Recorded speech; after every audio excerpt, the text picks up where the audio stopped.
Questo è il settimo interscambio tra la scuola di Vittorio Veneto e Conegliano e anche della Statica del Brasile.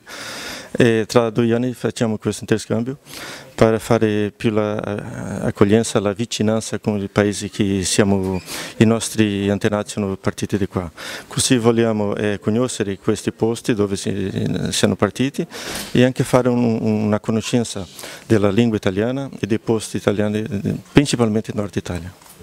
La scuola italiana ha fatto un programma e noi cerchiamo di conoscere le scuole, i ponti turistici e aziende di questa regione del Veneto. Mi trovo bene, tipo è una seconda casa per me, penso che sto ritornando alla origine di miei nonni e della famiglia. Ci puoi fare un saluto in brasiliano ai tuoi coetanei italiani? Quero mandar um salve aí, ó, para a nação, para todo o povo de Criciúma e região, e Nova Veneza também, que é a minha cidade, e um abraço bem forte. O programa de intercâmbio está bem bom e bem legal.